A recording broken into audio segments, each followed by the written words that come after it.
Good evening. This is the August 3, 2017 regular meeting of the Morro Bay Harbor Advisory Board. We're meeting in the Veterans Memorial Hall at 209 Surf Street in Morro Bay.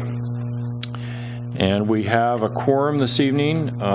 Board member Neil Maloney will not be with us this evening, and the fisherman's representative will not be with us this evening. But we do have a quorum, so we'll proceed. So let's begin, please, with a moment of silence.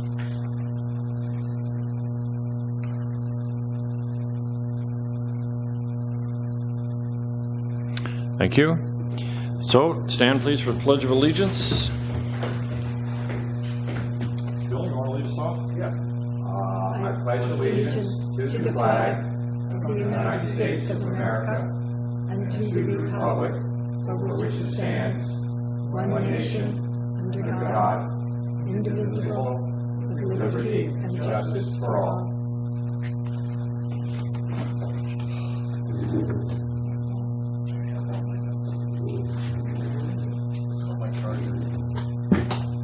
Truck? No? Okay. Okay, so that brings us to announcements and presentations. We'll start at this end, seeing as how one of our board members is going out to his truck to get something. Gene, you have anything? Just a typical day on the bay this summer. There's lots of people, kayakers. That sponge that we saw several years ago seems to have gone away. We have some more algae floating in the bay from the back bay there, and that's kind of a typical thing we see this time of summer when the water heats up.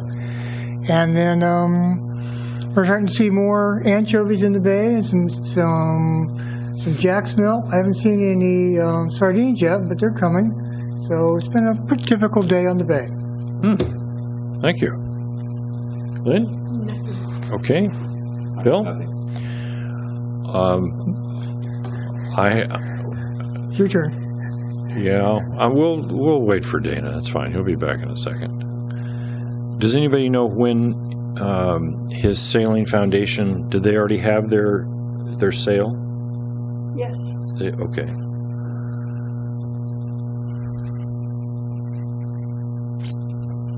You might go home. Oh, well, if you went home, if you went home, we won't wait. All right, so we can come back to that. So this is the time that there would be public comment for anybody who had comment on something that is not on the agenda or for an agenda item for which they cannot stay. We have no public in attendance this evening, so we'll move right along. That brings us to what would normally would be the consent calendar. We have no items this evening on our consent calendar. And that brings us to agenda item B1, which is the Harbor Department status report. Mr. Director. Thank you, Mr. Chairman and board members. So we'll wait and see if Dana comes back and just play it by ear. So recent department activity, the usual stuff. Month of July, more or less 30 days, 17 emergency responses, 86 calls for service, 46 assists to other agencies, mostly state parks right now, and getting them over to the sand spit for snowy plover monitoring, 32 enforcement contacts, and 2 weather hazards. And I think we had some weather hazards yesterday. They don't fall into here with some thunderstorms, which was interesting weather, which we're still kind of having today, which is nice.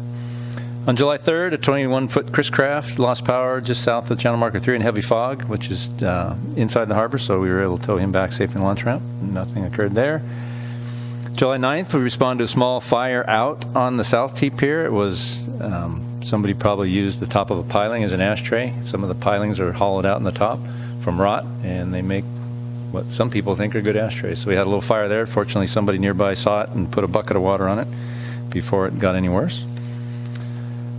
We've since, Roger, our maintenance man, has gone through all those pilings and we filled them with concrete. We looked at potentially capping them, but the cost was pretty prohibitive, so we concreted them all up and we'll keep an eye on those, so hopefully that won't occur anymore.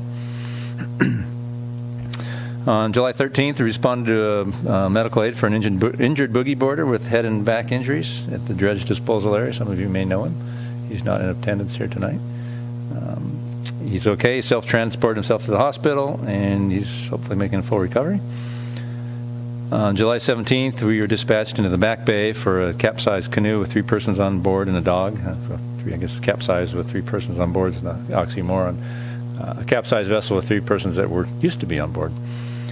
In the water, struggling to get back on, we responded with a jet ski and a rescue watercraft, jet ski and patrol boat. Rescue watercraft was able to get to them, found 3 intoxicated adult females, and transported them back to shore at Baywood Pier, where sheriffs and state parks and others were waiting for them, and we were able to turn them over to the proper authorities. Fortunately, they needed no medical attention. They were a little cold and wet, but they survived the day. And on July 21st, we received about 8:45 in the morning a Mayday call. It was not very audible, but we could hear Mayday, and we could hear south of the harbor. We heard 2 persons on board. We immediately dispatched our patrol vessels, jet skis, Coast Guard one as well. We brought the fire department on board and began search pattern south of the harbor. Visibility at times was less than 100 feet. Sometimes it would open up, sometimes not. Went down as far as almost Montana de Oro, got down to about Hazards when it was determined through communications with the victims that they were safely ashore. They'd capsized their boat as a 15-foot whaler. Capsized, going through the surf. They were able to get out and walked ashore, and they had a portable radio. And the reason we couldn't understand very well, because the portable radio, though waterproof, was a little saturated with water, so we heard muffling for the most part. So found that they claimed they were about a mile south of the South Jetty, and we were further down that, so everybody turned back, and Coast Guard was able to spot them. I think they met a radio direction, found them as well. Spotted them, so we ran a jet ski in, and they were okay. We were able to turn the boat over between all our folks and the fire folks that helped get in, and then State Park showed up, flipped the boat over, and then we swam a line in, and were able to tow it back out through the surf and back to the launch ramp to deliver it back to them when State Parks delivered them back to the launch ramp. So all in all, it turned out okay. Just a reminder, in the words of one of my patrol officers, they were navigating with 1 foot on the gunnel and 1 foot on the beach, and that's not a good way to navigate. So just implore folks, portable mapping GPSs are not that expensive anymore, and you can get one and know where you are at any time. Phones have some pretty good apps now that you can get, but they're not the greatest. You really need a good mapping GPS, and it'll tell you where you're at all the time. So look on eBay if you want to buy one used, but get some good navigation. Don't navigate by visibility in the fog around here. It's just they had come past the dredge disposal site, which is its own hazard. There's a little sandbar that's built up there with danger buoys. They saw that, went on past it, continued north just outside the surf line. Obviously, they got inside the surf line because they couldn't see the beach, so they kept creeping in closer, and as usual, a wave caught them in there, and it's not the first time. So hopefully it's the last, but just remind folks, and if the visibility is that bad and you don't have a way of navigating, call for help. Figure out which way the swells are coming, head offshore, make sure you're offshore far enough, stop, and call for help. Call the Harbor Patrol, call the Coast Guard, and just wait. If wind's not blowing, it's a calm, foggy day, you're fine. Just sit there and wait. So just a reminder for folks. And then on the 24th, a few days later, we received a distress call from the Rita G, one of our party fishing boats that was taking on water from an unknown source down in their engine room. They're about 2 miles out. So we and the Coast Guard rushed out with extra pumps on board, threw portable pumps on their boat, got to pumping once we got inside the harbor. There are 24 or so passengers on board. We're all suited up and ready with life jackets on in case something went bad. But between our pumps and the boat's pumps, they were able to keep up with it. Got back to the dock, and it was found to be a water intake hose that was causing their leaking. So once they secured that, everything was fine. National Estuary Program had a Pick Up the Picnic campaign after 4th of July to go with various volunteer groups here out of Morro Bay Beautiful, Eco Rotary, Morro Bay in Bloom, all going to various locations in North Morro Bay, the Sand Spit, and others to clean up various areas and just pick up trash. Again, it was aimed at post-4th of July type trash. Fortunately, they didn't find a heck of a lot to that, of that sort of trash, but they did have 48 people that spent about 80 volunteer hours out there.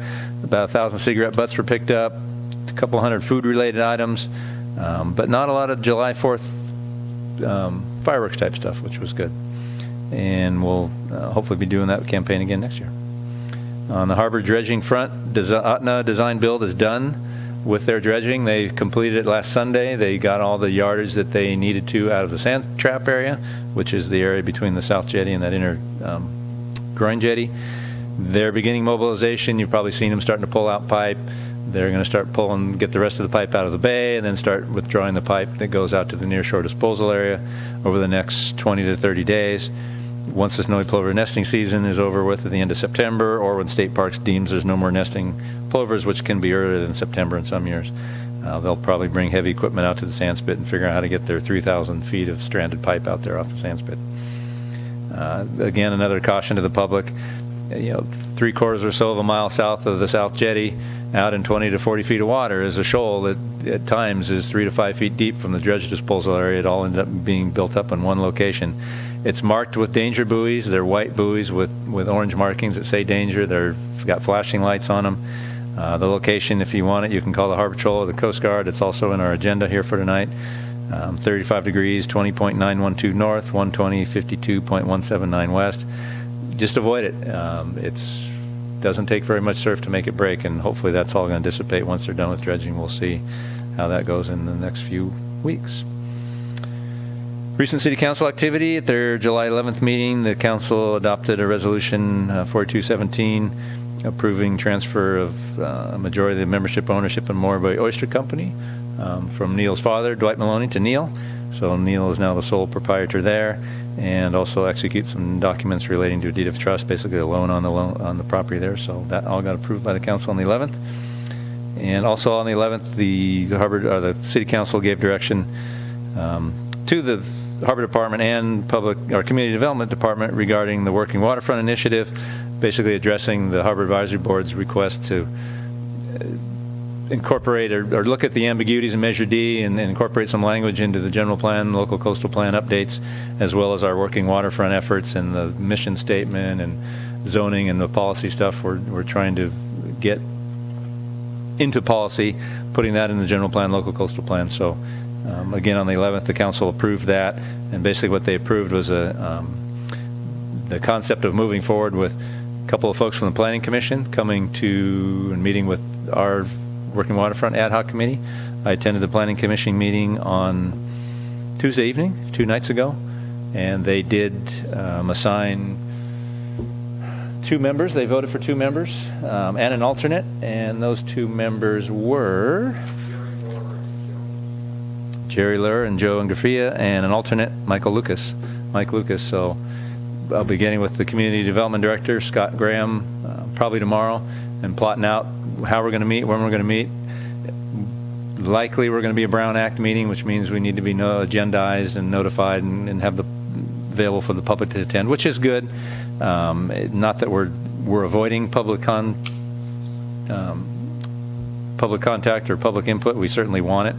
Obviously, whatever our joint committee puts out will go to another public meeting, which will be joint between the Harbor Advisory Board and the Planning Commission, yet to be determined when that meeting will be. And then that information come out of Planning Commission, if any, will then go to the GPAC, the General Plan Advisory Committee, and ultimately to the City Council. So a very public process. So hopefully we can get all of our Working Waterfront and Measure D input into our collective committee, get that committee input to a joint PC HAB meeting, and then that goes on to GPAC, and we're done with it. Lifeguards, I think as of the last meeting, they weren't quite to full-time operations, but we are now through Labor Day weekend. Once we finish Labor Day weekend, we'll be weekends only again through the Harbor Festival, and then we'll start pulling the towers off the beach come this winter or this fall. In the fishing front, several of our commercial fishermen have departed for Oregon and Washington, Jeremiah included, who's our representative here, but apparently there's some albacore a couple hundred miles offshore here, I've heard rumor of, so with luck, the warm water will move in and we'll get some fish closer to home, so we may see some folks returning, which would be awfully nice. On the maintenance front, just a reminder, the Morro Bay Commercial Fishermen's Organization, through a National Estuary Program grant, purchased 2 vacuum sanders and bagged vacuum sanders that for folks that want to do maintenance on the water, that have to do maintenance on the water and do sanding and grinding and those sorts of things. They're great pieces of equipment. All you need to do is buy a new bag. They're free to use. We have them for checkout at our Harbor Department. Anybody, you don't have to be a commercial fisherman, just any boat owner in town, please check them out if you need to do any boat work on the water. The vacuum bags are $5 each, so pretty cheap, and those are a great piece of equipment. Past events, July 4th, Family Fun at Tidelands. Unfortunately, as we know, we weren't able to pull off fireworks, but they still had a great event down at Tidelands. Harbor Patrol provided some boat tours and brought out our water cannon and let them shoot the water cannon. It's always popular. Morby Fire was down there teaching CPR. Police department subjected themselves to a dunk tank, which is always popular, whether it's police or anybody. Everybody loves to dunk somebody in the water in a dunk tank. So hopefully bring that back again next year, and we'll see what happens with fireworks. July 15th, a weekend or two later, was the 48th annual Brian Waterbury Rock to Pier Run and Half Marathon, with all those proceeds going to Morro Bay's Recreation Youth Sports Program. I don't know the attendance numbers, but from what I saw, it was probably in the thousands. It's a very well-attended event. Coming up on 50 years here in a couple of years. And upcoming events, August 26th, at the Morro Bay Vets Hall will be Bits of Broadway, which is classic show tunes from the Broadway stage being put on here at the Vets Hall. And then I'll go down some of the, added a couple things to the status of pending HAB recommendations. I won't go unless you have some questions on them after I'm done here over ones that there's no changes in, but City Council, 1, 2, 3, 4 down. City Council, the date of it is 2/7/17. City Council to approve issuance of the final draft Marine Services Boatyard RFQ. And we'll cover that a little bit more in the Boatyard ad hoc committee update, but we received no responses to the RFQ, so we'll be talking about potential next steps here in a little bit. And the next one down, dated 3/2/17, the Measure D stuff to be incorporated in General Plan, Local Coastal Plan. As I spoke, the council did authorize the Planning Commission to work with our folks and work together and hopefully get some good language and policy guidance on that. And then Local Coastal Plan update. On the next page 2, the dated 6/7/17, City Council to include proposed eelgrass language in the General Plan, Local Coastal Plan updates. On the 28th, I contacted our consultant that we've used for state park marina dredging and our wetland mitigation. They're also the consultant that has helped work on the Newport Beach eelgrass mitigation program down there, and he's going to be putting together a proposal to review existing information, documentation, research with typical and projects on typical eelgrass issues, interview some NEP and other folks, and give us a proposal on where they think we may want to go forward and what it might cost to take that forward to go see if we can get some of our own policy developed.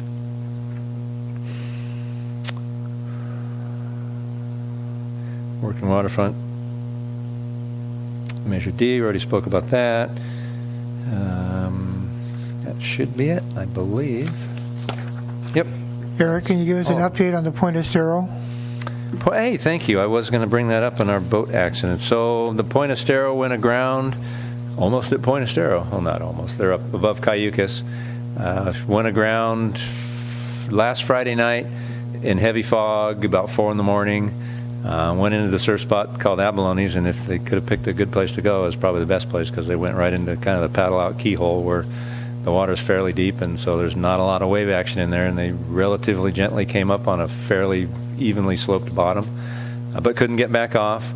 Tide went out into the early morning hours. Coast Guard responded. We responded by land. It was actually Becca Kelly, our patrol supervisor, that was the first that alerted us agency folks to it while she was jogging down there at 5 or so in the morning, 5:30 in the morning. So the owner tried to find somebody that could tow him off. The high tide the next day was probably high enough to tow him off. It was a little higher than the tide he went in on, but wasn't able to get himself off. He'd put an anchor out and tried to catch out. Didn't work. State Parks basically came in and hired a contracting firm to pull off all the fuel and oil and other hazardous materials. From the last word I got, it's my understanding that State Parks is not going to attempt to pull the boat off. They've left it to the owner to figure out how to get off. So we'll see what happens. The little south swells come up over the last couple of days. It's been, like I said, it's in the inside little spot where waves break hard on the outside and they kind of reform and into deeper water. So he's in a relatively good spot in terms of a place to not get damaged, but eventually the boat's going to get rocked around and something will happen to it. So hopefully the owner can get it out of here before. Did you folks know whether he has hull insurance or not? I do not believe so. Now, in something like this, since it's the state's parks authority, because the Estero Bluffs is owned by state parks now, what is the Harbor Patrol's jurisdiction or function, if any, right now? We have no jurisdiction there. It's obviously outside. Right. Had it been called in as an emergency, there was a potential, when it was occurring, there's a potential we would have run down there 4 in the morning. Probably by the time he ran aground, if he would have called Mayday, the time we got down there, it would have been not much to do. But had it occurred in daylight hours, maybe we could have gotten down there a little faster. But obviously nighttime fog and fatigue, I think, were the 3 factors that caused him to go where he was, and disorientation of where he was. There's not a lot we can do. Like as Chairman Reisner asked, I don't believe the vessel is insured, so we're going to be a little reluctant to just go throw a tow line on it and accept all the responsibility and liability for it without another agency taking some sort of legal command of it. So we're talking with State Parks. State Parks is, I think, passed it off to State Lands. State Lands passed it off to the county, and county's kind of wondering what to do with it. So I don't know what's going to happen with it. It's State Parks jurisdiction. Within State Parks, go out 1,000 feet into the water from any landside park, and that is one. So, we're talking to the chief rangers with parks and trying to figure out what they're planning. I mean, we'll jump in if asked, where we can, if we can, but we're not going to unilaterally go in and try and salvage it. Salvage opportunity law of the sea applies. That it does. Which means what? It means that anybody comes in, puts a line on her, owns her. What, or gets her off. How much does she weigh? Any idea? 40 tons. You going to do it tonight? On? Gears are turning. Gee, a free boat. Oh, that's what I need. Yeah. No such thing. Yeah, that's exactly right. Yeah, add to my Navy. Yeah. Anything else? I think that is it. No, that's it. Any? Do you have something? Do you have any information? And I guess you would have told us if you did, about the memo that the HAB submitted to various city entities regarding its work on paid parking. Yes, I'm glad you asked, because that was actually in the packet. I included that. I meant to bring that up as one of the updates. Yes, as we had in the June meeting where we made those recommendations, our July meeting where we made all those recommendations, Chairman Reisner put together a meeting working with us here at staff, making sure we caught all the points that were brought forth in July, and we did write a letter to the City Council and Planning Commission and Public Works Advisory Board with our recommendations. I believe on an upcoming City Council memo, our City Council meeting, I want to say August 22, is an item not directly addressing this letter, but potentially addressing it, in that the Council's are going to be considering some of the recommendations in the 2007 Morro parking analysis and plan. So I'll be looking towards that to see if this incorporation or if any other information out of this is needed for that council review. Like I said, I believe it's on August 22nd. Okay, thank you. Anything else from you, Mr. Director? No, I'm good. Okay. Questions, comments regarding staff report? Yeah. Okay, Dana? The standards that you were talking about, are those added to the 2 that we already have, or? No, it's just a reminder. Oh, The okay. 2 that Very we good. have. Good One reminder. of them, I think, recently went out for some repairs, broke down, either the sander or the vacuum, I can't remember which. So I think it came back, and internally we thought, hey, let's remind everybody there that we've got them. Okay. Okay, before we move on to the next agenda item, Dana, did you have anything for presentations or announcements? Kind of rolling back a little bit.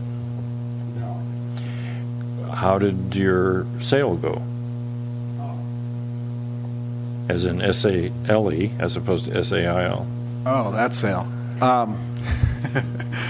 It went well. Why don't you We tell us what what Ron is referring to is the pirate booty marine swap meet that we have annually. So I think it was the 11th year we put it on down at the Yacht Club. It's a fundraiser for the youth sailing program, and we take donations, and we also have people come in and sell. We did not really have too many participants as far as sellers, but we sold a lot of stuff, and we did decent, so that was good. And thank you to everyone who donated out there. Thank you. And what happens to the money? The money goes to buying equipment, mostly is what it goes to, for youth sailing programs in our area. There only happens to be one, which is at the Morro Bay Yacht Club, and so we help fund that. We've helped buy. Last year we helped buy a triple trailer for FJs for Cal Poly. We help facilitate Cal Poly. The Yacht Club does. We own all the boats, but they use them, and so for their competitions that they go to, now they have a trailer that's solid that they can take these boats. We've bought some boats for the program there, some lasers last year, and then as things need maintenance, we help with that too. Can you give us and the public a brief recap on the Sailing Foundation's activities this summer? Well, this summer, the foundation is basically a board that helps raise money. As far as the sailing, we have a summer sailing program at the Yacht Club. Now, that has been full-blown. It was basically sold out before it started. And so right now, I think they have over a dozen students, Monday through Thursday, and then on the weekends they'll do 2 consecutive weekends. A lot of times those are more the adults that take those weekend classes, but not always. It's a mix sometimes, and it's very popular now, so it's good to see so many people on the water. So anybody that's interested in participating, either learning how to sail or advancing their sailing skills, would contact the Yacht Club? Correct. Morro Bay Yacht Club? Correct. Okay. And won't happen this year, because it just goes during the summer, and so next year you got to get your name in early. By when? Well, it usually doesn't come up on the message, usually probably around March. They start getting people signing up, and it doesn't start till June. It's June through August. It's pretty much 3 months. Every day but Friday. Okay, good. Thank you. Quick question: is there any other facility here that offers sailing lessons? I mean, just as what you said, your book. Is there any other place? It's not an easy thing to do. Okay. Yeah. I mean, if the there public. isn't. There isn't. Okay. No. Even boat charters and things like that would be really tough here. It's just not the easiest place to learn to sail. But it is pretty neat seeing all those little sailboats with like little ducklings going out there and back. It's pretty cool to see them. Okay, so that brings us to item C1, update from the Marine Services Facility Boatyard Ad Hoc Committee. Daniel, you're the chair, please. Thank you. The staff report will tells you a lot about what's been going on with the RFQ, and we'll be discussing that further steps along with that. As far as activity with the committee, there was no meeting for the ad hoc committee this last month. However, Harbor Director Eric Endersby, Maritime Museum President Larry Newland, along with myself, met with 2 waterfront engineers from GHD International on site at the Triangle Lot and at the South T Pier area. After we explained the project to them, the engineers gave us insight in design and building and permitting of water reclamation, on-site water reclamation systems, and also some possible alternate locations for the ways, among other things that was very informative. It was just gratis. They came. One of the gentlemen lives here. The other one lives down in Southern California. This is an international engineer company that does ports and harbors. So we were very happy to meet with them. As I kept in contact with them since our meeting, they've offered to help out with a presentation on small West Coast boatyards using Morro Bay as a case study at the International Marinas and Boatyard Conference in New Orleans. The premise of this presentation would be an investigation into the regulatory requirements, financial viability, public-private partnerships, demand for location and the factors that go along with that, time horizons, lease terms, capital outlay, the unique features of the different case studies, family versus corporate ownership models, and services beyond the boatyard itself that come along with it, all the subcontractors and so on. So anyways, this is, I think, a great opportunity for us to gain a lot of valuable information. They're doing this as part of their participation in this conference and in New Orleans, and I believe it would be invaluable for us. And I would like to see the ad hoc committee work with them as they put this together. Okay, thank you. Before we move on to future steps relative to the boatyard and the ad hoc committee's activities, if Eric, if you could just give us a brief overview on the status of the RFQ process. Sure, I'd be glad to. So July 14th was the deadline for our RFQ. As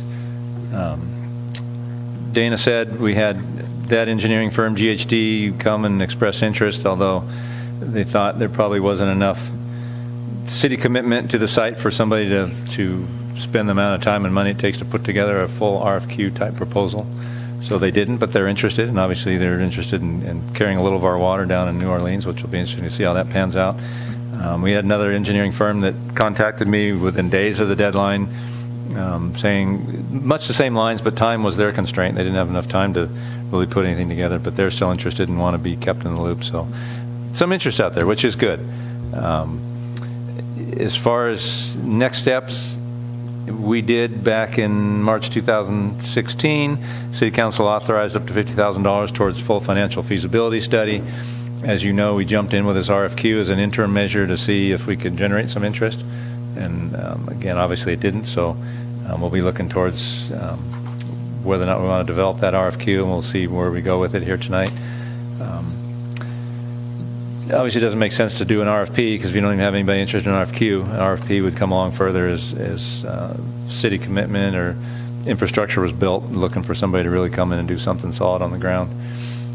So there's, any one of a number of next steps we could potentially do in terms of continuing to pursue this council goal objective. It is still on this year's goal objectives as well, 17-18 goal objectives.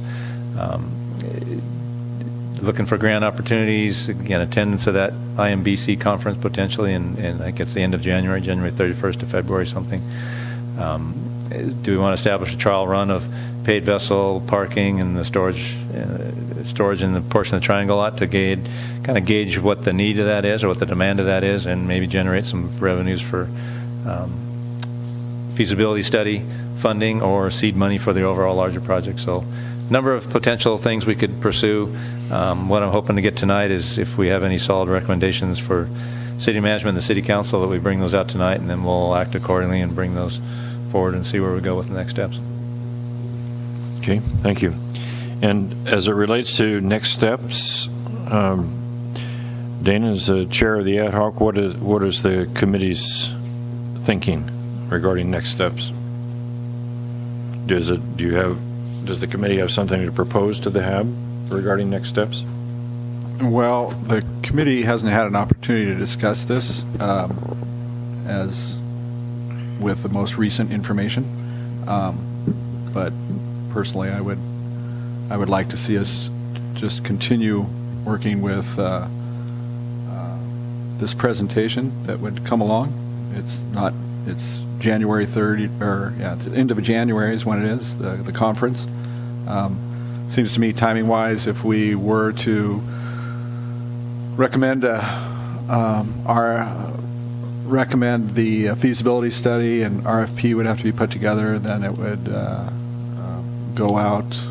I don't know that it would be any sooner, and it seems like we would have better information if we did this, if they come and put together this presentation, because I think a big problem with this whole project was the parameters. It was so wide open that nobody knew where to start. And then to put all that time and money into something like this, and then not even know if the city's actually in favor of doing it. I think that was part of the problem, that a lot of people just didn't know where to start. It's just there were no parameters and there was no commitments. So, there were no comfortable parameters, I would say, as far as design goes and such. Anyways, I think that with their presentation that they're going to be putting together, that just from that list that of criteria that I just spoke about that would be in their presentation, we would gain a lot of information of that design, of the most viable way to put this project together. So I would like to see us just move forward with that, staying in contact with them. This is if I just don't know what else would be better than that. The feasibility study could come out of this, because if we do a feasibility study, we need to have those parameters. We have to have a design, and here we are getting a bunch of that without paying.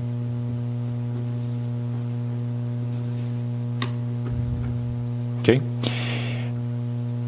Eric, in the staff report, in the discussion section, one of the possible next steps, actually, I'll just read it into the record here. Other next steps could include seeking likely grant opportunities, end quote. What did you have in mind when you wrote that? I didn't have any particular grant opportunities in mind, named grant opportunities. I think looking for grant opportunities that could help fund financial feasibility, maybe some small business type grants if there's out there, state or federal, or looking further. I didn't envision it when I put it in there as a seek grants to go apply for them, as more identification of likely grant sources and doing a little more research, finding the grants, do a little more research on the grants themselves, see what their sources are, see what they're normally applied for and what other types of projects they've funded, to see where they fit. And then we potentially come up with a list of grant opportunities that we could tap in the future when the time came, if the time comes to do that. It wasn't to start applying for grants. Okay, thanks. So, board, based upon the staff report and upon Dana's comments from the ad hoc, there are at least 5 possible next steps in no particular order. A financial feasibility study RFP, identify likely grant opportunities, participate in or support, facilitate, I guess, the consultants, the engineering consultants' participation in the January 2018 International Marina and Boatyard Conference, and establish a trial run of paid vessel RV storage in a portion of the Triangle lot to gauge local interest and to provide seed money, potentially, for for a larger project and/or help pay for the feasibility study. And 5, the city decide to commit to a marine services facility design concept, which at least 2 have already been presented to the city and to us by a consulting firm, local consulting firm. So there's 5. There may be more. So starting at your end, what you're thinking about those 5 or any other? Go back to the financial feasibility study. I believe that was going to be our next step if we did not have any requests back in for interest in the project. How long do you think it's going to take to do a financial feasibility study, Eric? Well, there's 2 components to it. One is creating the RFP, because we have to put it out, should put it out for consulting services and developing it, working with the ad hoc committee, coming up with parameters that we want to put in it. As Dana spoke to, it may serve us to see what we get out of the IMBC conference and attendance to see how that might guide what we might want to put into the financial feasibility study. So putting together, if I were to start, relatively soon and start putting together a consultant RFP, it's probably going to take 60 or so days, a couple of months to put something together, put it out, soaks out there for 45 days, and then get responses back and get them under contract. And then it takes 45 to 60 days to put it together. I mean, it's going to be a good 6 to 8 month process. 6 to 8 months, okay. And these engineers that you were talking to, could they do a feasibility study, financial feasibility study, as consultants? I can't say that for sure, but I'm pretty sure they can. They just in the criteria that they were talking about more of a just the financial viability and how they would put this together, with all the different aspects of the boatyard. So I'm assuming they can. I could ask them, but my feeling right now at this point is I'd like to pursue ahead the financial feasibility study, put it out for proposals, request for proposals. If they're interested, they can marry that in with what they're doing, and then we move right along. The idea is to keep this thing moving and not just keep pushing it off. I know we need all the information we can possibly get, but if we put some dollar signs out front there, that might move things along a little quicker. Gene, do you think it's advisable to put out to conduct a financial feasibility study without the city having made commitment to land use for the facility? So.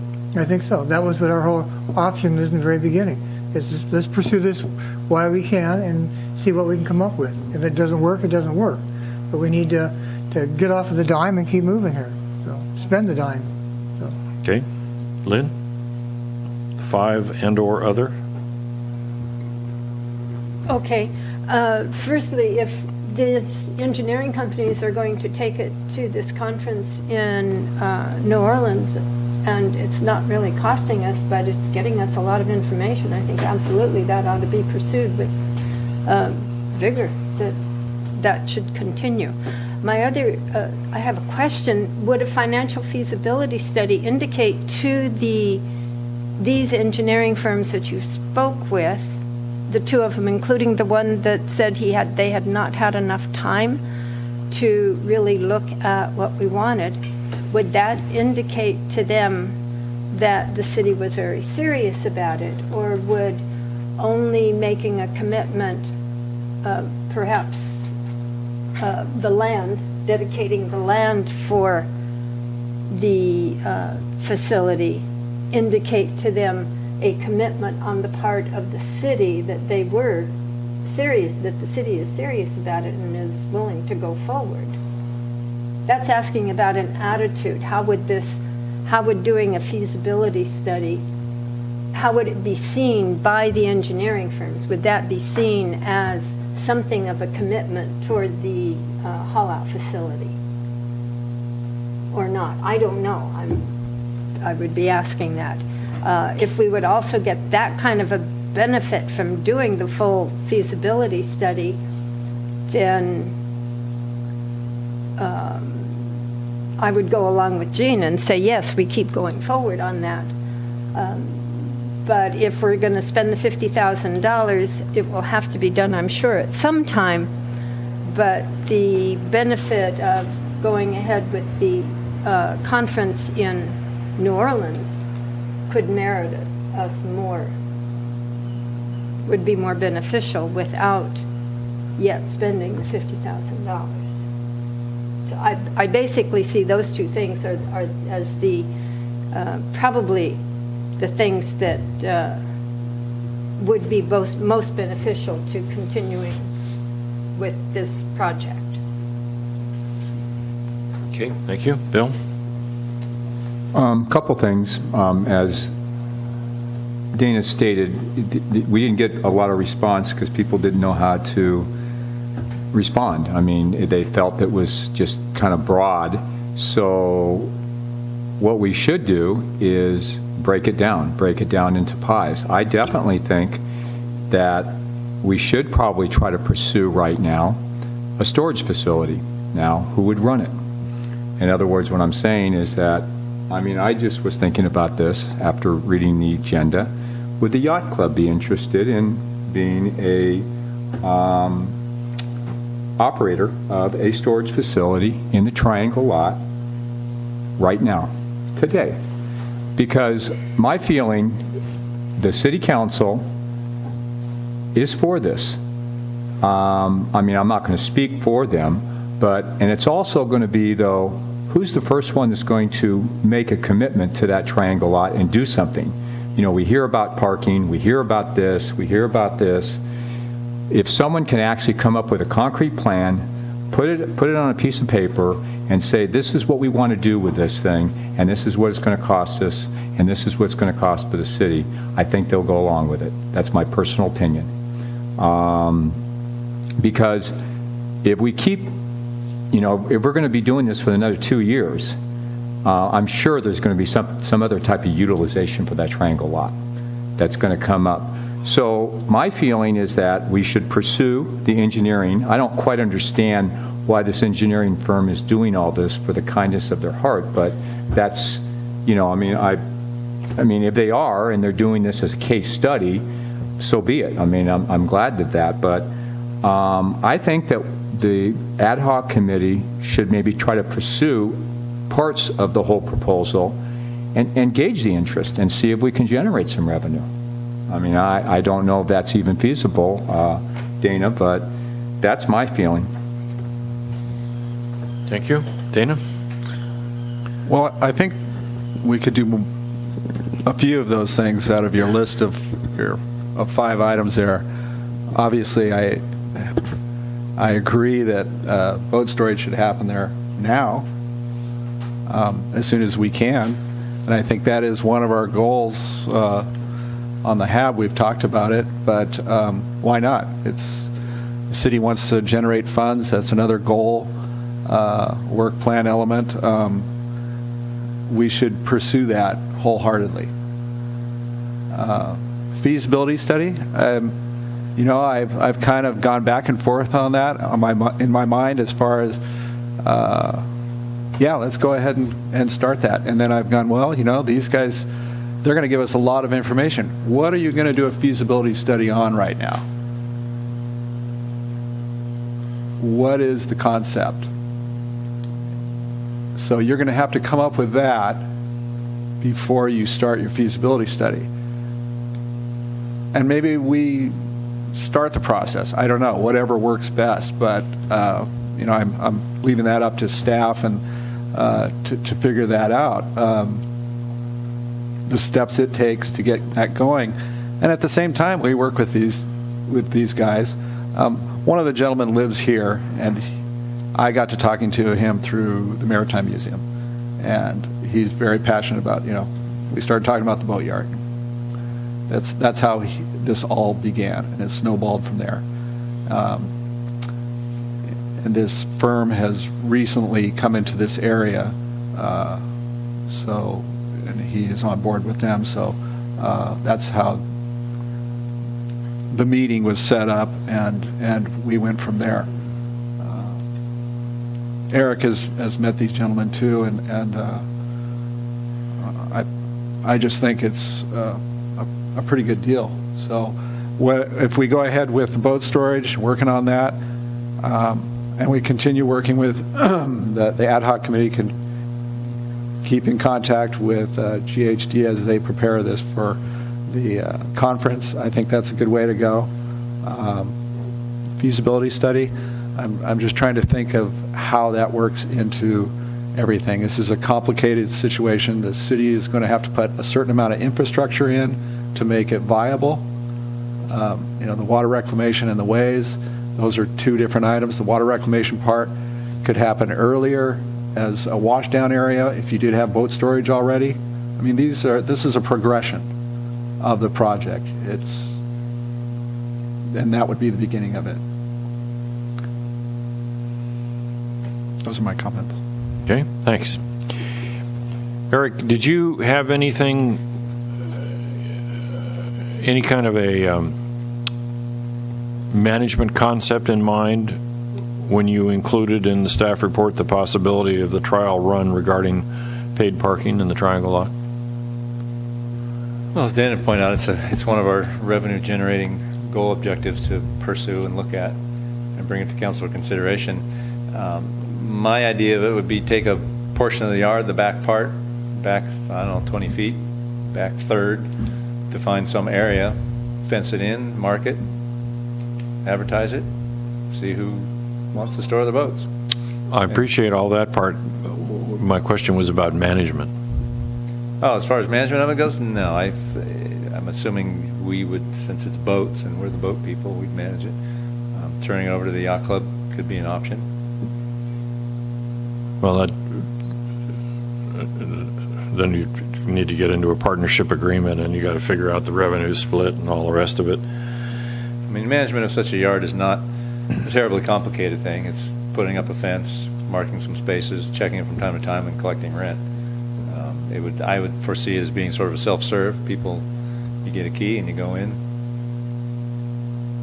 Obviously, there's legal considerations, or creating a bailment and guarding people's boats or not. Yeah, all of that. Yeah. And whether it would be covered under existing GIP or not covered under it, and whether you'd have to do a rider, and whether that costs money, and so there's, I think, some work to be done on that one. Yep. So here's what I would suggest for the HAB's consideration, is that we pursue two action items presently. One is to support in any way that the Harbor Department wants our support the development of the concept of paid parking in the Triangle Lot for vessel dry storage.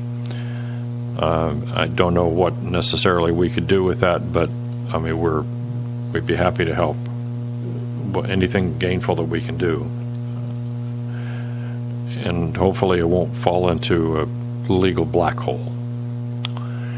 The second thing would be to, I might suggest that the ad hoc committee and the harbor director meet with GHD, if they're interested in doing so, and talk about a little more about what they have in mind for the IMBC, and whether that could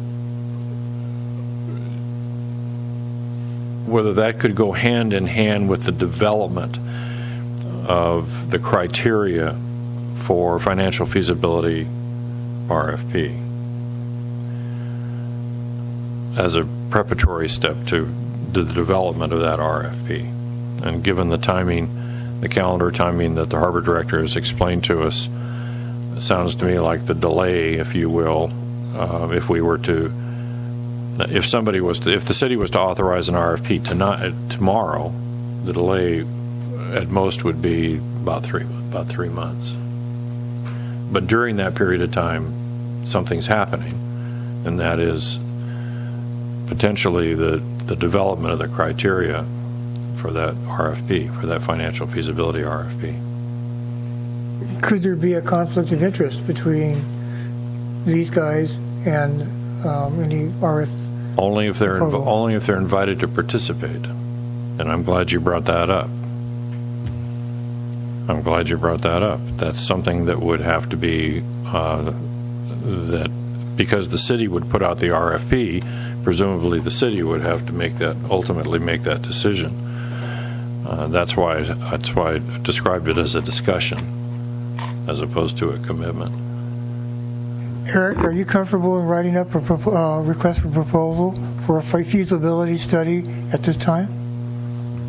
I am. It's definitely would be a work with the ad hoc committee, because there's just going through my mind how we need a well-defined scope of work. What financially feasible? What does that mean? Under what circumstances? What kind of yard? And we're either going to have to look at it one of two ways. We give us the financial feasibility of an XYZ yard, and we define the size and the shape and the color and the spaces and everything else and where everything's going to go, or we let them do most of that work and say, leave more general parameters on what we want, and you tell us if it can or can't be built, whether, or under what circumstances it can and can't be built from a financial standpoint.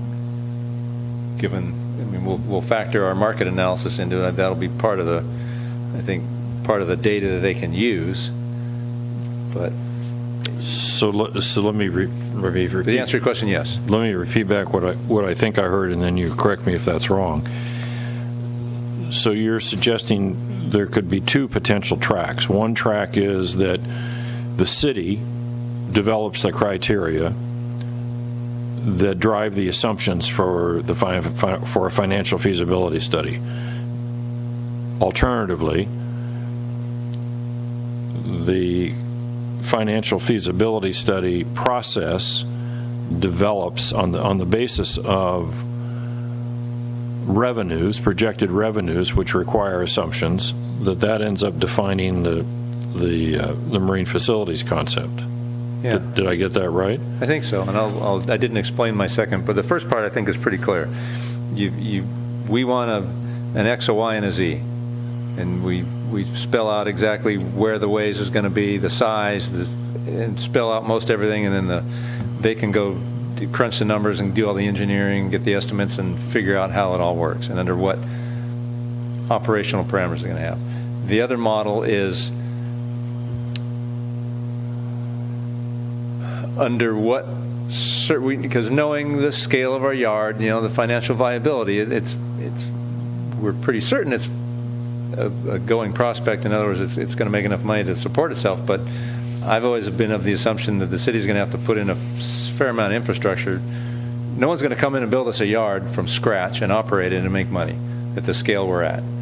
So at what scale does it become financially viable for an operator? And that operator can be the city of Morro Bay. I mean, whether it's a city or private, there's still got to be money made to put back into the operation of it. Obviously, the city's not for profit, so a little less margin can be had. But under what circumstances is a boatyard a viable financial operation? And it may be that, well, the city builds everything and you have somebody come in. That may be the only way it operates. So a feasibility study looking at it from that angle may be a way to look at it as well. Because if we just say we want an XYZ boatyard and spell out all the parameters, and then it comes up in the red, in the negative, the costs are going to exceed your revenues out of it, that's all we're going to have. Versus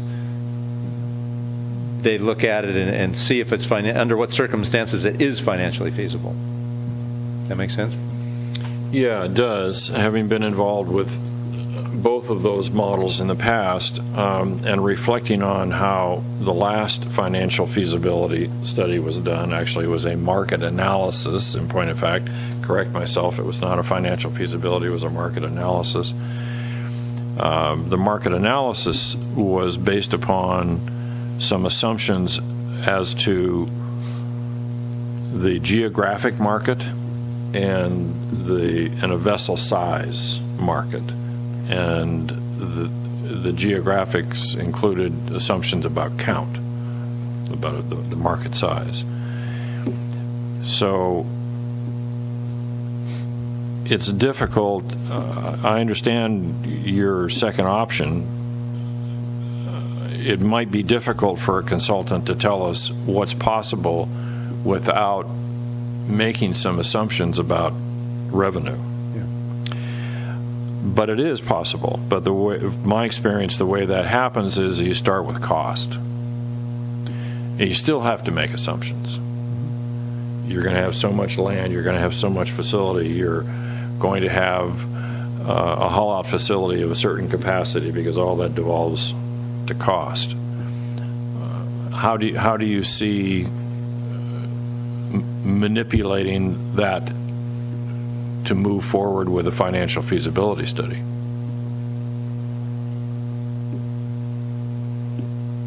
To be determined. Sure, absolutely. Which brings me back to the suggestion that there be a discussion, if GHD is willing to have it, or any other, for that matter, any other engineering firm is willing to have it, just a general discussion. I like the idea of discussing it with GHD, because it can be done within the context of tell us a little more about what you have in mind for the IMBC,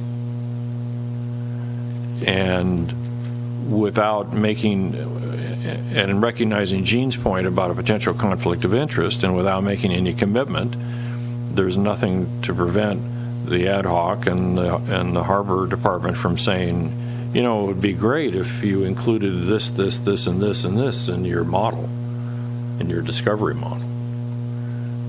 They can, or they might not. And then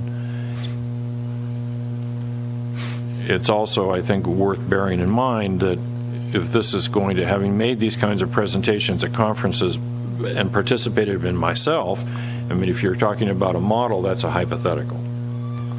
So the information that we get back from that, while it might be very interesting and might be very useful, it's going to be based upon the purposes that they want to pursue in terms of making their presentation at the conference and developing a hypothetical model. But I do think it's worthwhile for the HAB to consider asking the ad hoc to have that discussion with GHD or somebody sooner than later. And then next time we meet, talk about the development of that and re-raise the topic of an RFP for financial feasibility. And it's 30 days is not very long. And where I think this conference and GHD's participation, at least from what we understand of it, can help into the feasibility part, any conflicts notwithstanding at this point. I'm not sure they're a firm to do a financial feasibility study. They might play into it, but I don't think they're a firm to do it. They're an engineering firm. They're just looking at the email from the representative. He imagines that the presentation basically is titled, and the aim is getting at what makes a small boatyard viable. That's the title he's got on there. And if we can pick up and learn from that some of the things that we want to factor into financial feasibility study, well, we know this makes it viable. Okay, feasibility study, this is what you're going to consider. And we're able to use that information to put into our feasibility, I think could be very useful. Okay.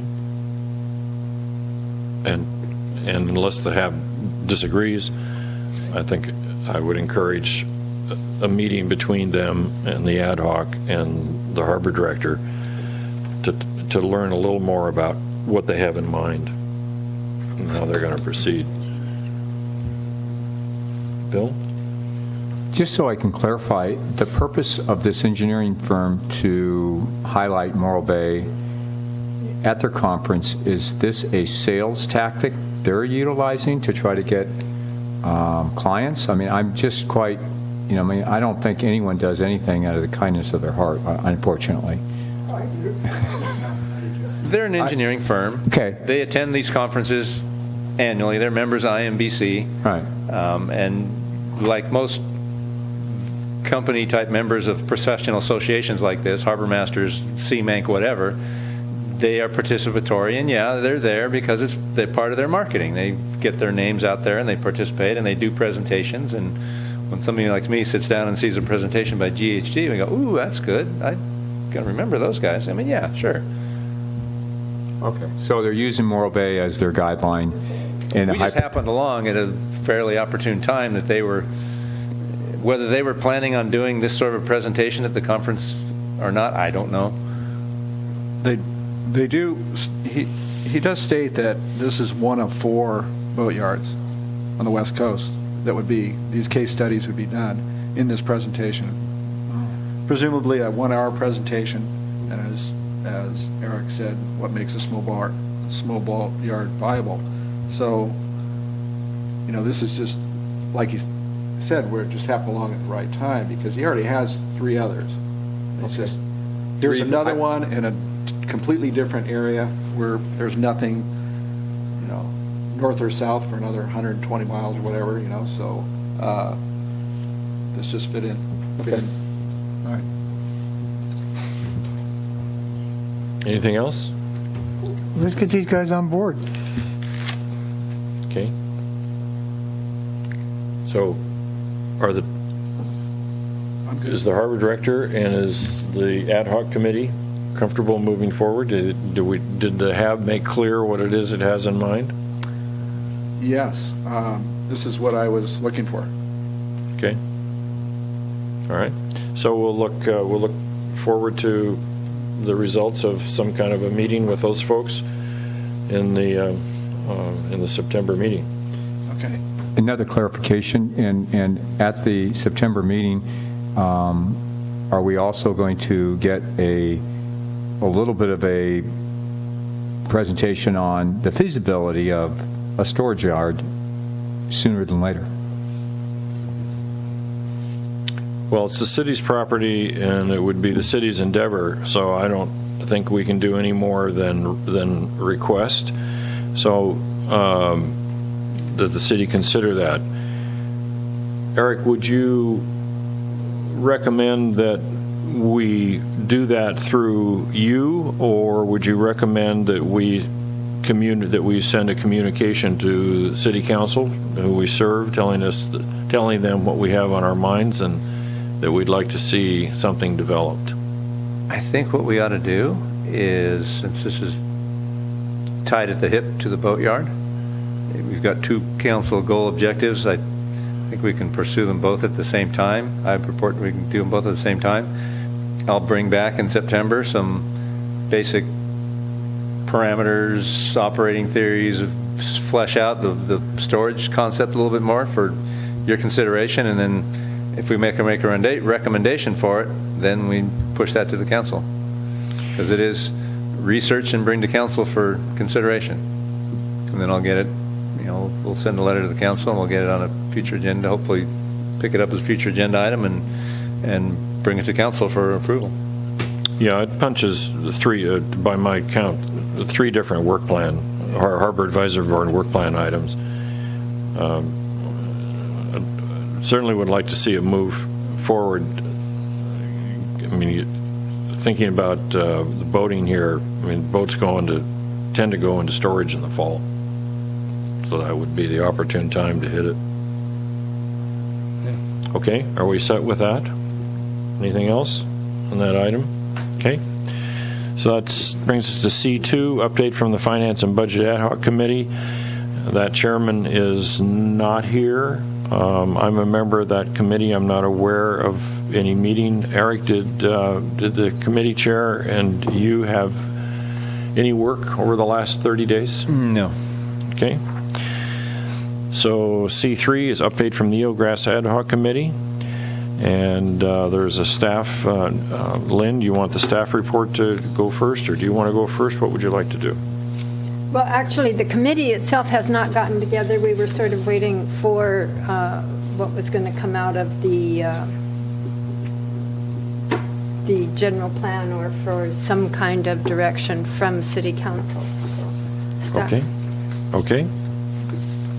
All right. Any questions or comments from the board for that committee? None? Okay. So C5, update from the Working Waterfront Ad Hoc Committee. the Morro Bay Working Waterfront Committee, as per Eric's staff report, our ad hoc committee needs to schedule a meeting with the Planning Commission members as soon as possible. I would assume this quarter or next quarter. This quarter we can get it in. Yeah, I think Scott and my intention is to poll the members, see what availabilities are, see what time preferences are, and then schedule 2 joint committee meetings pretty close together within a week or so of each other, so that we don't have a bunch of time in between, and get the material exchanged. They've gotten some fair amount of background material through the Harbor Advisory Board staff report last time around, so we'll make sure we get all the materials in their hands so they get up to speed on our stuff, and then get the committee meeting agendized, scheduled, get them done, and then plan out when we're going to have the joint Planning Commission Harbor Advisory Board meeting. Do you know whether the Planning Commission has any information for us to look at prior to our meeting? I will find that out. I will ask. Okay. I'll talk when I talk that over with Scott, I will see if there's anything that needs to come this direction. Okay.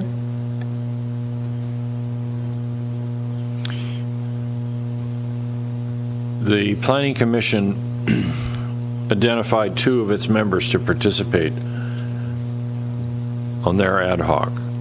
Does the Harbor, as you understand the process, Eric, does the Harbor Advisory Board ad hoc committee need to identify some certain number of participants? No, I don't think we need a certain number. I mean, our existing members are fine. Any or all can participate, probably.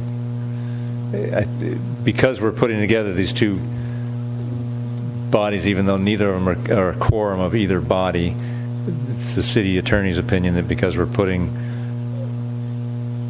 members from 2 different advisory bodies together to create a larger number, that it creates a Brown Act situation. So that's irrespective of the count. Yeah, irrespective of the count. Fine. Whether we had 4 or 5 or 3 or 7, I don't think it really matters. Okay. Well, Gene, I believe, has, and I know you have, all of the published work product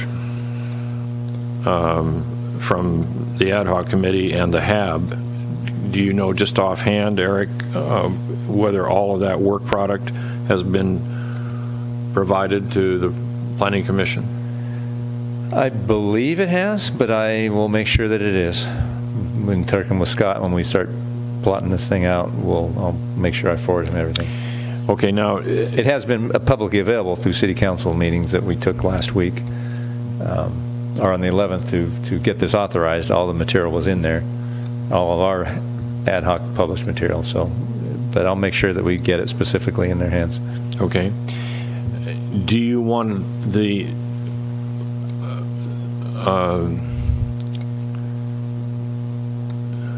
I'm just having a moment on Scott's department.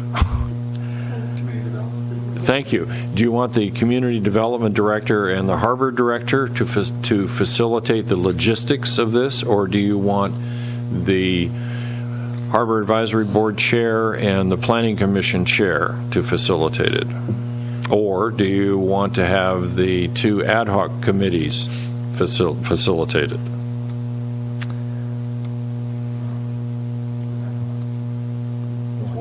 How about a combination? No, there's Planning Commission ad hoc and there's a Harbor Advisory Board ad hoc. Scott and I will be the overseers of the process. We'll probably have the 2 chairs talk to each other as well, just to talk logistics, how they think they internally want to run the meeting and how the whole thing should go, run the meetings. Gene? In the end result, it's going to be a Planning Commission decision. We're talking about planning here. We're just advisory board, and the Planning Commission is basically advisory board at that point, but it's the planning director who's going to be making planning decisions at this point. That's where we're at here at this point. I mean, we're going to, whatever comes out of the joint committee meetings, let's say there's 3 recommendations with material to go along with it, that will,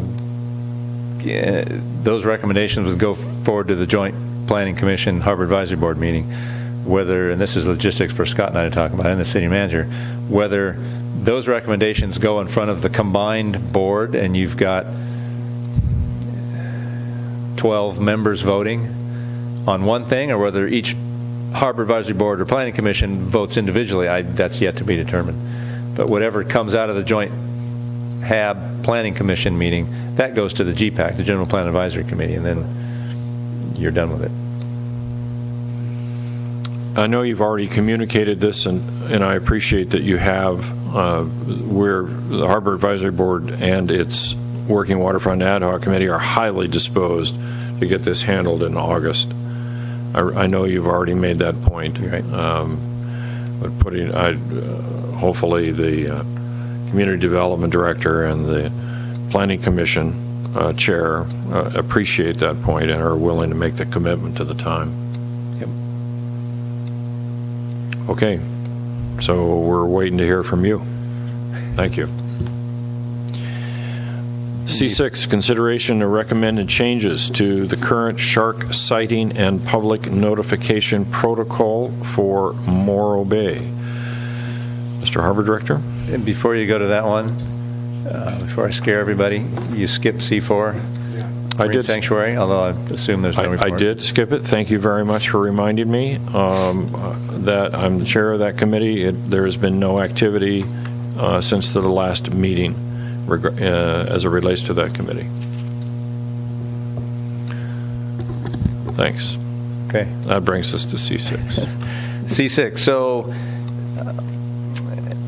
as we're all probably aware, back in 2003, an adult woman was attacked down in Avila by a great white shark while swimming, and she perished. At the time, nobody in the county had really had any shark attack or shark warning protocols. All of the responding agencies, the first responding agencies, Morro Bay Harbor, Port St. Louis, different fire jurisdictions, have already been gotten together as part of our coastal incident response planning that we've been doing for a couple of decades now. We as a group addressed shark sighting and notification protocols and came up with some safety protocols for responders, as well as what we do in the event of shark sightings and shark attacks. Since there was not a lot of published or established protocols in place, it had been shark attacks were still, shark sightings even were still relatively rare. Great white shark sightings, obviously that's changed greatly in the last 10 years, last 15 years, and attacks are up as well, unfortunately. All those county agencies developed a protocol whereby we would post generally for 72 hours that a shark was sighting at such and such a location, and that we leave that signage up for 72 hours and attempt to warn the public that there was a shark sighting. Again, it wasn't really based on any scientific data. It was based on a model that was up in Stinson Beach, up in Northern California, which is sort of up in the Red Triangle, the north end of the Red Triangle, where a lot of sightings and attacks have occurred over the decades. So that's what was developed. I've attached several things to your staff report. One is the San Luis Obispo Coastal Incident Response Plan, the SERP, as it pertains to dangerous marine animals, which is what we sort of euphemistically refer to sharks to.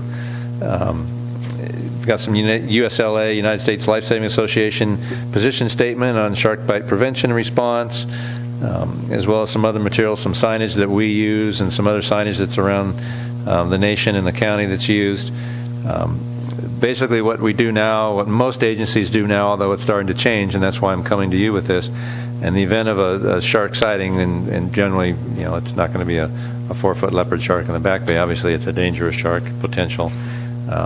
We interview the reporting party to see if it's a credible sighting. Believe it or not, I've actually taken bogus sighting interviews, where folks were intentionally trying to drum up a sighting, probably to scare people off of a surf break. And I've had people mistaken identity, a good number of mistaken identity reports. So we'll interview the reporting party. There's a standard form we use, all of us responding agencies use, just trying to determine whether or not it's credible, and we make an objective call whether we think it is or not. If it's credible, we notify the county emergency communication center, which fans it out to all the other agencies and lets them know that there was a sighting, and then those agencies will enact whatever protocols they want to enact for it.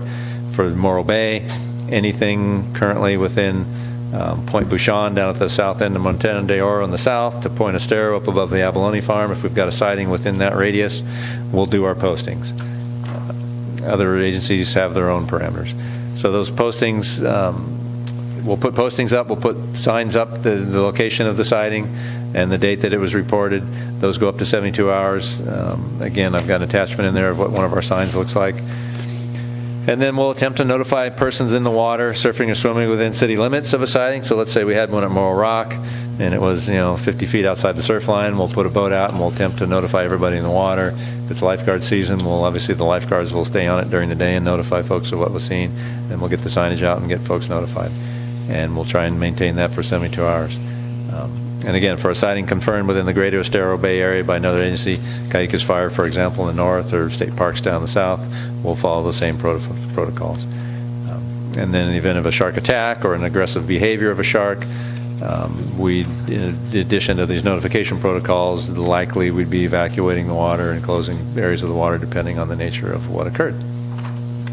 So that's the background. So again, these parameters were really not based on any degree of threat.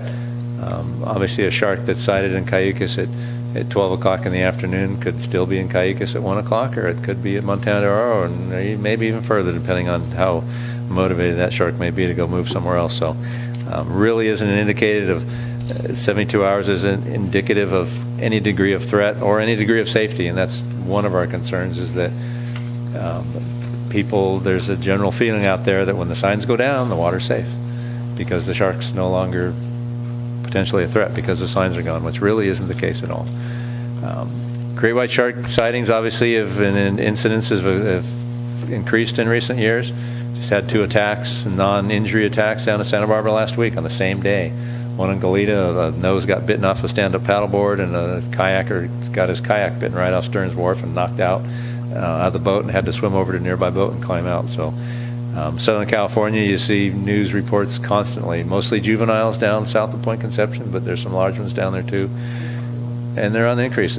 Part of it, there's no absolute scientific agreement as to why this is occurring. There's 3 generally accepted reasons. One, great white shark populations are definitely increasing. Gill netting on the coast has largely stopped over the last 20 years. It's no longer a practice that's in place for most fisheries, which was a fishery that caught a lot of those sharks.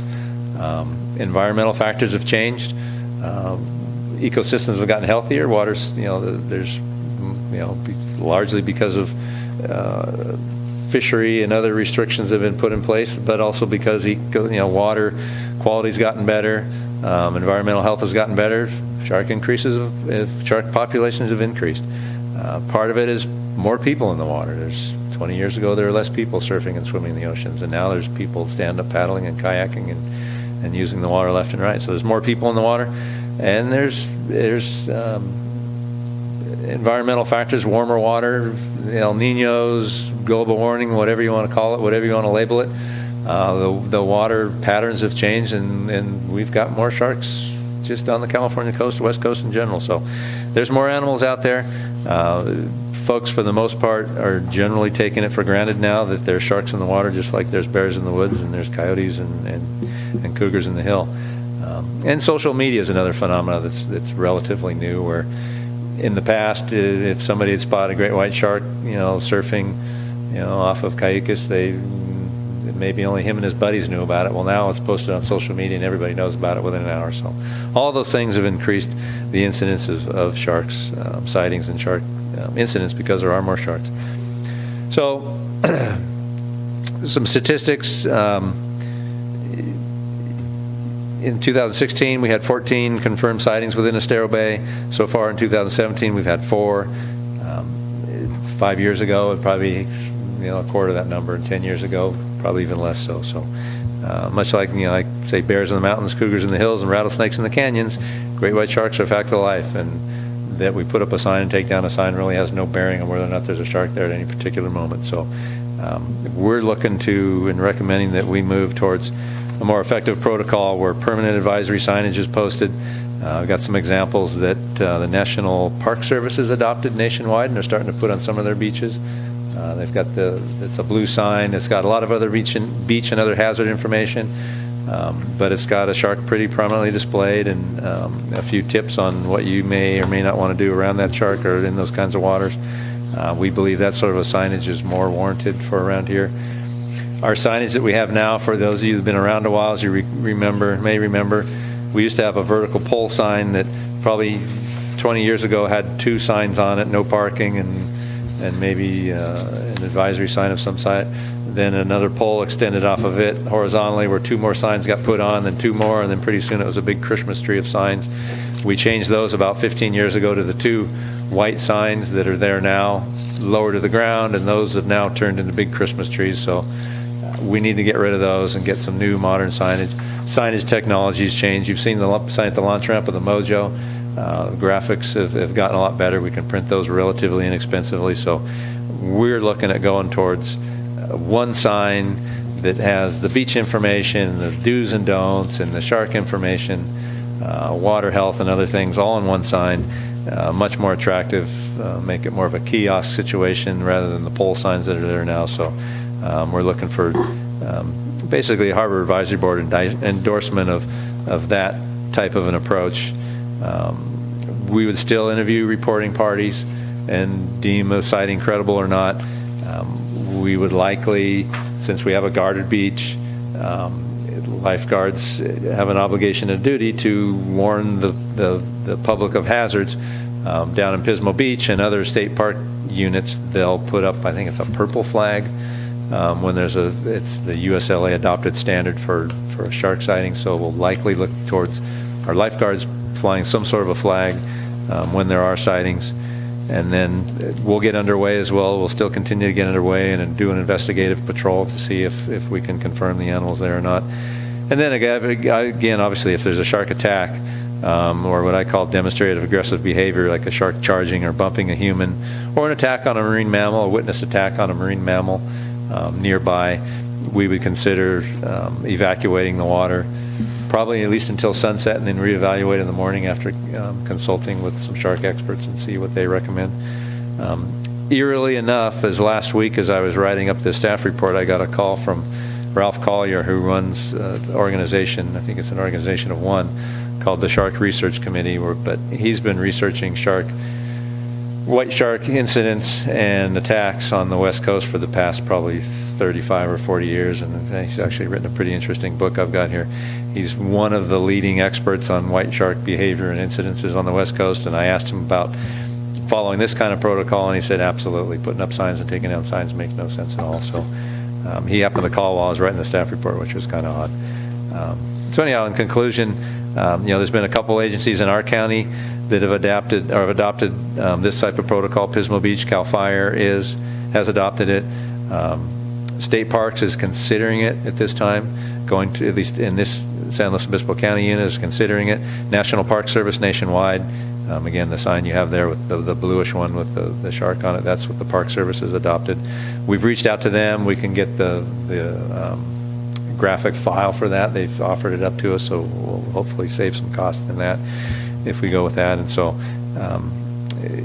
our coastal incident response plan has guidance for this, and it leaves it up to the agency having jurisdiction whether you want to put up a sign and take down a sign or put up something permanent. So we're within that protocol. So and then whatever we go forward with, and based on recommendation or concurrence with the Harbor Advisory Board, we'll obviously be running it through our risk management folks, to the city manager, city attorney, and probably the Joint Powers Insurance Authority that the city is involved with to get their input. And with that, I'll open it up. Dana? I would endorse our Harbor Department's recommendations for the signage and lack of signage, or takedown of signage and new signage. Bill? I would concur that. One question, though, in the protocol, so if you feel it's deemed necessary, or is it always, if you do have a shark sighting, you will try to empty the water? I just want to clarify that. No, we wouldn't. much like we don't empty the water now if we have a shark sighting. Okay. If we had what we would, obviously an attack, any kind, like the woman a couple of years ago whose surfboard was bitten up at Atascadero State Beach or Morristown State Beach, not injured, obviously an attack. Then we had the fellow a year later get bitten off the sand spit. People have been bumped. People have been charged by sharks. If it was deemed aggressive behavior, that I think, or an attack on a sea lion near a seal or sea lion nearby, that would be an incident where it would be warranted to, I think, evacuate the water. Okay, I concur with your recommendation. Lynn? I agree. Gene? Well, I like the idea of the attractive, efficient sign that you're going to be putting up. But I also feel strongly that when you post a white piece of paper up there that shows a picture of a shark, that heightens the awareness of somebody showing up at that beach there. I realize that it costs a little bit more to put the signs up and to put them back down, but when you show up to the rock or somewhere along the beach there and you see that white piece of paper there and it shows a picture of a shark, first thing you do is you walk over there and then you go, wow, there's a shark in the water. It's here all the time, but there's a shark here for sure. So I would continue on with posting those signs occasionally, when you feel warrant to do it. A question and a couple of comments. First, my question is, in your staff report, you note that all county coastal agencies can enact their individual agencies' protocols relative to creditable sightings. Which agencies are the ones that might respond to an all call from the Emergency Communication Center? Which agencies would be interested in that? Most agencies now, so we put out to the ECC a notification of everybody so that, for example, if our parameters are point to point, Bouchon to Point Estero, and if state parks, sometimes we get a sighting that somebody's reporting something in Montana de Oro, and we'll send it over to state parks so we know it's coming. But sometimes state parks will take something in Montana de Oro, we won't know about it. That's within the parameter that currently we want to know about. So they'll put it out to the communication center, and the communication center fans that out. Boom, it comes up on our text, and we know, oh, shark sighting, Montana de Oro, put our signs up. That's where, if we get something from Pismo, it's just, okay, thanks, information noted. Or Cambria or Oceano, we don't enact any protocols for that because it's miles and miles and miles away. Okay, thanks. I, with the rest of the board members, endorse the concept. I think Gene's point's well taken as far as a sign in addition to permanent signage, something that maybe goes up from time to time, and I don't know what those circumstances would be, and I'm sure the Harbor Department has a better idea of that than I do. But as it relates to signage, permanent signage, the National Park Service example that you included in your staff report, for my purposes, if we're going to get folks interested in sharks, there's way too much information, way too many words and letters and that thing. The only thing that gets my attention there is the image of the shark. The rest of it's just, anytime I see a sign that's got more than 4 words on it, I just tune out. But I guess that's my problem. The second thing is a comment on signage. I would respectfully suggest that any of the permanent signage have contact information, because I see in none of the examples in here do I see contact information, which doesn't mean that you didn't have it in mind, but I don't see it anywhere. Information, and we would put both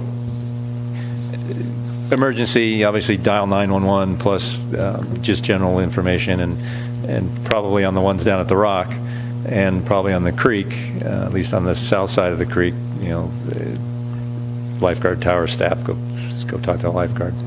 Oh, that's a good idea. Yeah, but the 911 thing, sure, because we're centralized, so sure. And my thought on the signage, although we're still nothing definite on the signs that we have down there now, we separated out beach rules from safety stuff, which I kind of like, and that speaks to your point about getting too much on there. Just things get lost in the clutter. It may be that it'd be more, might look better and also be more functional if we did a two-part sign, either two-sided or V-shaped or whatever, but make them a little smaller, but just have safety stuff on one side, and that would have the shark information, and beach rules and information on the other. Might be a way to help address that issue, because I agree, you get too much information and it gets overloaded. Okay. Anything else from the board? I agree. Okay. You set? Thank you. Sure. Okay, so C7, Harbor Advisory Board Work Program relative to the City Council goals and objectives, which we received from, through the Harbor Department, we received a matrix of the City Council approved 2017-18 goals and objectives for the Harbor Advisory Board. And we worked on that a little bit and suggested which quarters of fiscal 17-18 we might address our assigned items, goals and objectives, and also who the responsible parties might be. So this is a discussion item. Gene, have you had a chance to look at this before this? No, not really. I quickly looked at it earlier. So where do you want me to, I'll start at the other end. Dana, you're thinking? Are you okay with the proposed work plan? Yeah, I am. I think there's a couple of things we could probably fill in a little bit after this evening. I'm sorry, I don't quite understand. Can you say it a little differently? Looking at the work plan and looking at some of the items here as we've gone through item C1. And we talked about boat storage. I guess we don't need to say anything else, but plan element 6 and 1D. Can you give me what goal and what sub-item under which goal? This would be goal 1, Uh-huh. part D. Yes? Element 6, research and bring account for consideration fee-based RV and boat trailer storage parking. Lot. Oh. Sorry. Yeah, this would be under goal 1, part D, work plan element 6, research and bring to council for consideration fee-based RV and or boat trailer storage parking in the triangle lot until some permanent use allocated in that location. So we have first quarter, and then we have staff and HAP. Do we want to put some verbiage in there? Like what, for instance? Well, I don't know. Down here we have some things that have gone on, and we just want to proceed with this. I don't know. We don't want to put anything in there. So here's what I intend to do with this if it meets the board's approval.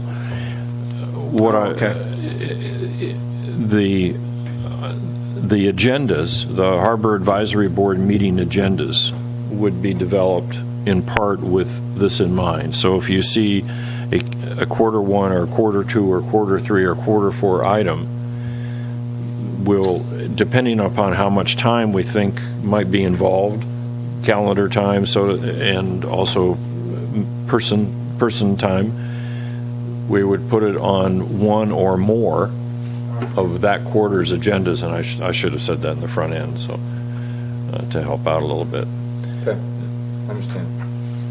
Because the under our next to last agenda item tonight, which is declaration of future agenda items, I have a list of items off of this work plan that I'm going to propose to the board that it endorsed for future agenda items, which would then sort of, that formalizes the process, and because it helps me to know what to post. Okay, I'm good with this. Okay, Bill? I'm good with it too, and I think this is very good, Ron. Thank you. One of the things that I'm curious about that I don't understand, if you can, the responsible party, which I think is good here, go down to goal number B, 1, 2, 3, 4, 5, WPE9, complete license agreement and MOU update with the Central Coast Maritime Museum. You have the responsible party is the HAB, so that's us. And I've never seen an agreement, and I don't understand how we can be responsible for something we know nothing about. Oh, thank you. That's all. No, thank you. That's a mistake on my part. Thank you. That's a mistake on my part. I mean, I'm just, because I think this is great, Yeah. responsible parties and. No, that's you're no question. That should be staff. Yeah. Staff and not staff and HAB, staff then HAB. Correct. So I'm just That's great. clarification. That's great. Thanks. Appreciate it. Okay. But I think this is great, Ron. Gives us some structure, Well, and also maybe we can. we are. Thanks for getting the basic matrix from the Harbor Department. So, Yeah. Lynn. For eelgrass, we did already develop a statement for policy. Can you give me a goal number Yes, and goal 1, and it's B 1, 2, 3, 4, and 5. They are eelgrass ad hoc committee, responsible party. There are two points there. goal 1B? 1B, WPE 5, work plan thank you. element 5. Thank you. Eelgrass. Uh-huh. The first is the research, and yes, there are things that continue to go on for research, so we do need to follow up on that. The second one, work plan element 8, it refers to policy for state and federal regulatory approval contingent upon outcome of work plan 5. We did already develop a statement for policy. Perhaps that wasn't broad enough or detailed enough, I'm not sure which, for the state and federal regulatory approval. So we would probably have to go back and look at that again. That's what you told us in your report. Yeah. Was that it wasn't? You thought it needed more work, It, additional work. I see. additional work, but additional detail. The basic statement of policy, I think we were happy with, unless somebody else is not.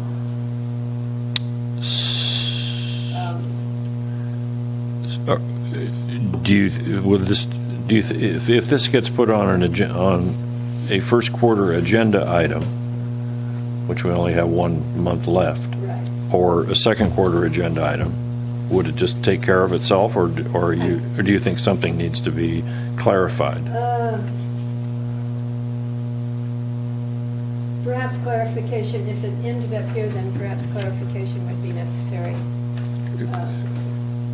Because the descriptor, bear in mind, these descriptors were approved by the city council. I don't have any problem adding some additional words, but we need to be real clear that we're doing that in this document. Well, I guess my confusion comes because it says develop a mitigation policy, and we did develop a policy statement. So is there something more that we should be doing? Well, the way we left it last time was that the ad hoc committee was going to do the additional work that it thought it needed relative to a policy, a recommended policy, present that to the HAB, and We will go back. then once the HAB was content with that, and certainly it would take your recommendation because you folks now know infinitely more than we do, then we would move it up to the city council in a recommendation. And I think that policy or plan development is what I spoke to earlier, with bringing on a consultant to, because Yeah. there's one thing making a policy statement, which we've done, but developing a Newport Beach-like or similar process, that's not something the committee's just Yeah, going to and I heard that, and when we're done going up and down the line, and I make my comment out, I'm going to make a suggestion as far as responsible party is concerned. Gene? Yeah, under goal number 4, A, and then I assume D, A and B. I want to make sure that the public is aware that quarter 1 is, we have it recommended, would be this quarter coming up from, we're doing fiscal year. Is that correct? That's Quarter correct. is July to August. September. Yes, That's but I correct. want to make sure that the public Correct. is aware of that. Yeah. That's fine with me. Everything else I'm fine with. Well, let's restate that. So this work plan, as approved by the city council, is for the city's fiscal 2017-2018 period, which runs from July 1 to June 30th. That's correct. I just want to make sure the Sure. public's aware of that. No, I wasn't being argumentative. I'm just Yeah. stating, you're quite right to make that point. And then my other question is there some venue or avenue for something else to come up to put on the agenda? Or is this, are we locked in on? That's what future agenda is for. Okay. Yeah, I just for see it. this is pretty much locked in place and we need to be able to bring in new things. Okay. We are not restricted to the items in this particular document. We already have some declared agenda items, for instance, which are not included in this document. So no, this isn't the limitation of our work to the extent that we're willing to perform it. I'm fine with the rest of the thing. Okay. So I'll make a change. I'll modify Goal 1B, Item 9, in the responsible parties to read staff, then HAB, and on Goal 1B8, Lynn and Eric's point, I will put in front of the Eelgrass Ad Hoc Committee, just consultant. I don't need to name them, right? Just put consultant/committee. Eric? Yes. Okay.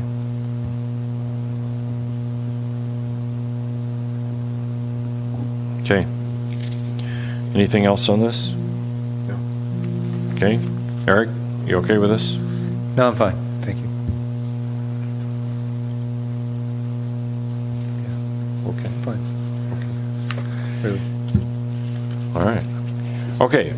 So that brings us to agenda item D, declaration of future agenda items. And Dana, you have anything? No, I don't. Bill? No, I don't. Lynn? Gene?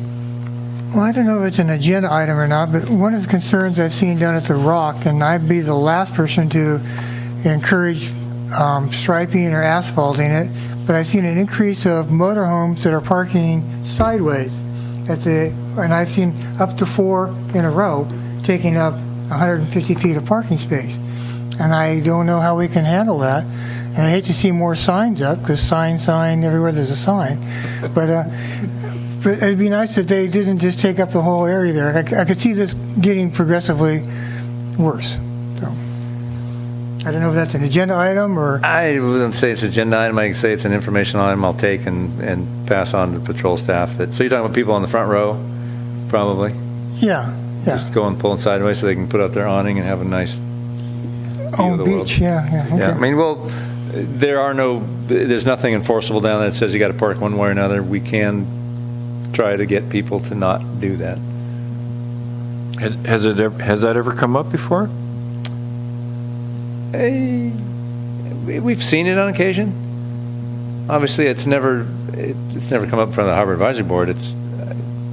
I don't know if I've received complaints. Probably over the years, there's been every once in a while somebody says, "Hey, these 5 motorhomes are all parked sideways down there, taking up all the space." The other day there was 4 in a row. I mean, they just took up So quite a bit. basically, no one could go. Yeah, this is their own little... Yeah. No, I agree. I think something should be done. Code enforcement. I don't think there's any code to enforce. I mean, I'll take it as an informational item and pass it on to Okay. patrol staff and see Thank you. if they can run herd down there a little more. Okay, so while we're still on D, if I could get the board to get the work plan back in their hands, please. So I'm going to suggest that we declare a group of items or a number of items off of this work plan as future agenda items, because that helps formalize the meeting agendas as we move forward. So for quarter one of 2017, I would recommend goal 1D6, 1D8, 1D10, 1D11, and goal 3E1. Now that may or may not be entirely realistic, and we only have one meeting left, but it gives me, a place, it gives me guidelines and a way to start. Yeah. And Eric and I get together every month and try to plan the agendas out, and so we go on that. Is that okay with everybody? Yeah. And something else to consider in that, I mean, some of them may be relatively short order work plan items that can get done in a relatively short time. Some of them are not, and I think if something's listed as Q1, that just means when you start tackling it. It may take all 4 quarters to get through it. Thank you. Very well put. I wanted to, Yep. people think we have to complete it in Right. September. Very, very well put. Thank you. Yep, no question. Okay, so are we okay with that? We're okay with it. Okay. Make it happen.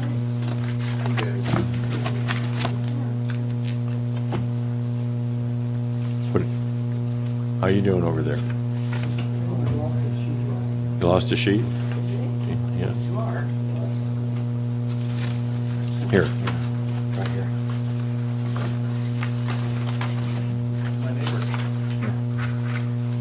I'll be hitting you up. 1D6. Go to their website and just see. We have a page now. 1D. Research and bring to council fee-based RV and/or boat trailer I parking. forgot, your neighbor. Have I got a typo here? Oh, there's work plan element 6. 6, 8, We got that.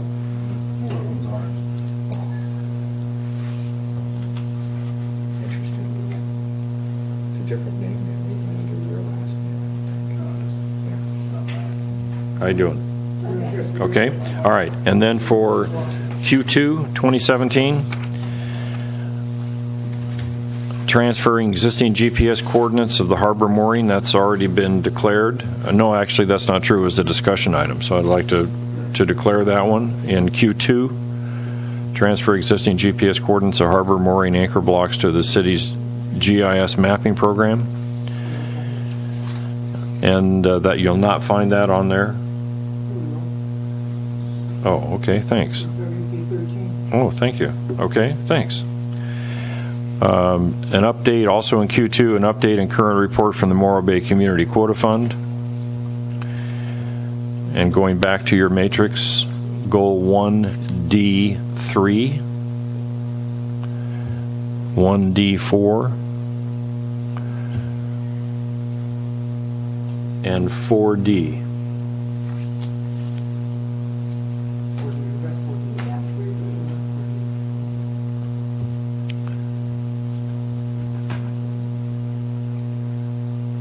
One D, 3, and 4. How you doing? It's good. Okay. Danny, you all right? I'm up. Bill, Lynn. Okay. And then for Q3 2017, goal 1D5, 1D7,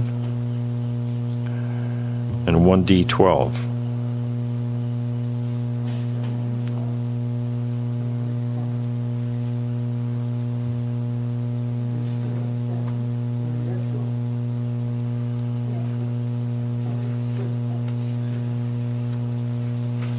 Good. Everybody all right? Yeah. Okay. And then I forget which one it is now, but and then for Q4, we would also take another look at goal 1D8 because the council is interested in having it happen twice in a calendar year. or sorry, in a fiscal year.